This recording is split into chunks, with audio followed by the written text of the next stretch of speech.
Have you heard the phrase, trust the process? Well, today you're going to learn how much you trust me. Jasmine told me I can take 6 of my favorite cakes and I can give them away to you guys for free. So I've been kind of brainstorming and trying to figure out fun things that I could do. And this was something I came up with on the fly. It's so rare that I get a fun opportunity like this, so I decided to think outside the box and do something creative. So I'm going to hack up the cake a little bit. The knife I was using was a little dull, so Kelly, thank you so much for letting me use your really sharp knife. We have a few basic shapes that we can make our cakes. They are hearts, small rounds, and small rectangle, large rectangle, and a square. So not very exciting shapes, but if you take those shapes and you cut them up in pieces, you can make whatever you want. So I'm cutting a piece of this heart off, and then I'm going to set that on top, and you guys can try to guess what it's going to be, but I don't know if you're going to get it. It's pretty different. Once I had this rounded part on top, I realized that I need to make it flat. So I have to take my knife and cut into the top and make it flat so I can set something on top of it. I know you're probably so confused right now, but that's the fun of all this, because honestly, when I was making this, I was pretty confused too. I had a general idea of what I wanted to do, but I was still just kind of winging it. Oddly enough, the inspiration for this cake is actually an ice cream cone. I cut a little mini sugar cone in half to make a little ice cream cone to put on a different cake. Then I was left over with this weird cone shape, and I didn't know what to do with it, and I didn't want to throw it away. Then I got to thinking, and I came up with this fun idea, and you're probably confused on why I have this weird orangish brown red color on the cake and why I'm not really doing a good job of covering the cake. But you'll see in a minute. Keep reminding yourself to trust the process. I promise it's going to be really fun in the end. I have a few ideas on how I'm going to give these away. I haven't 100% decided yet, but I know that the goal is to give them away to my followers and subscribers. So one of you will have the chance to get this. So make sure, if you're not, make sure you subscribe. I never ask you guys to do that because I don't expect you to, but if you'd like this cake, you're going to have to be a subscriber. But right now, I'm probably going to lose subscribers because I don't know who's going to want a cake that looks like an ugly shoe, but just trust the process. That's what we're going to keep saying, because that's what I kept telling myself when I was making it. Because at this point, I was pretty scared. I thought it was going to be a failure, and I thought it was going to be so ugly, and I was really unsure what I was doing. And every time a coworker would walk by, they'd be like, what is that? What are you making? But nothing is lost. Everything is redeemable. So no matter what and how jacked up and how messed up this cake is, as long as I'm keeping it frozen, I can make it look good. And so I just kept going and going, and here comes the part where things start to come together. I was staring at my ugly shoe, and I was just thinking, you know, what would look really good on this shoe? Let's just put silly string all over it. So we got some yellow, and I'm going to squeeze this all over our little shoe and see what we can make this look like. You know, it looks good, right? All right, you're a real one. You're still here. You're still trusting the process. I just want to thank you so much for still being here. I'm excited for you to finally see what is coming of this cake. Obviously, this is not a shoe. That was just a joke. And I'm swirling all of this yellow in there just to give it a little bit of texture because I'm going to cover all this up. That's why I don't really care what it looks like right now. There are a lot of jokes on the internet about how I'm not good at decorating cakes. And I never once said I was a professional, guys. I've literally worked at an ice cream place. All of this is just from experience, from doing it over time. And I also don't put a lot of effort into stuff. So it's honestly probably my fault if you think that I'm not good at decorating cakes. But it's just for fun. I mean, I work at an ice cream place. I'm not working at a bakery. I'm not trying to make this a career. I just do it. It's fun. I'm going to be honest. I'm getting really impatient. So I'm just going to tell you what I'm making.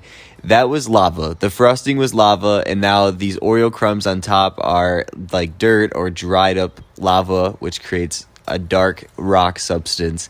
So if you haven't figured out, we're making a volcano/dinosaur cake. It's kind of partially inspired by that ice cream cone that made me think of a volcano earlier. And then it also reminded me of my nephews who absolutely love dinosaurs. So this one's for you, Huxley, and your love for Jurassic Park. Once the cake was covered in lava and I sprinkled my dirt all over it, it was time to put our volcano on top. So that's the ice cream cone. What I did is I rolled it around in the frosting, and then I also rolled it around in the Oreo crumbs.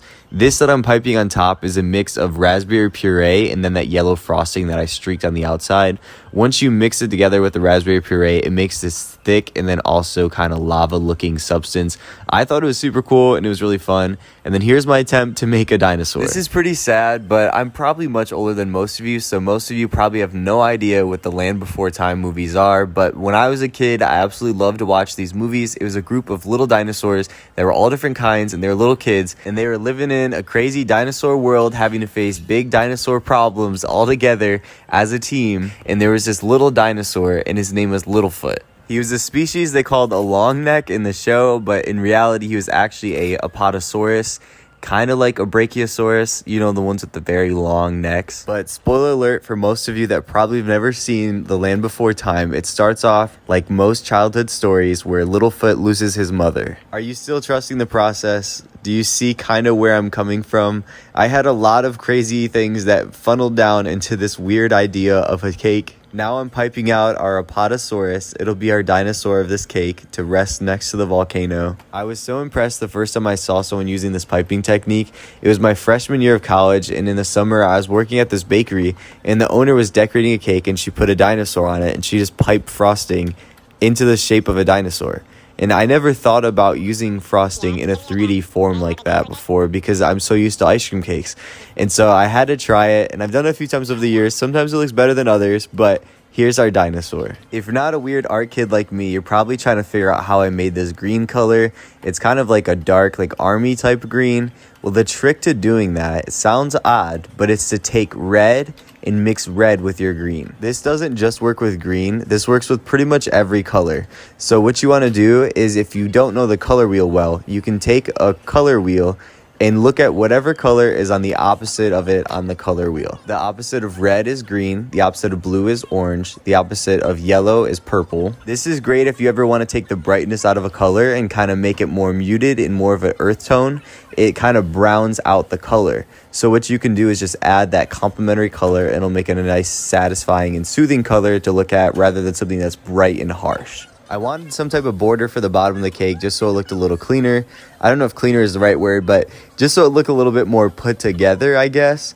And so I went and grabbed some cake crumbs, and so this is devil's food cake, or also known as chocolate cake, and so I crumbled up pieces of that and I sprinkled it around the bottom just to give it more of like a rock look. Like I said before, none of this was really planned. It was kind of just ideas as I was going, and so as I look at things more, I'm seeing more and more things that I want to fix and adjust, but I don't know exactly how to do it. So right now I'm looking at the dinosaur, and the dinosaur needs something. I need to symbolize that the dinosaur is alive or maybe dead. But if you've never done art before, the face is such an important part, so you either have to just leave it blank or go all out with it.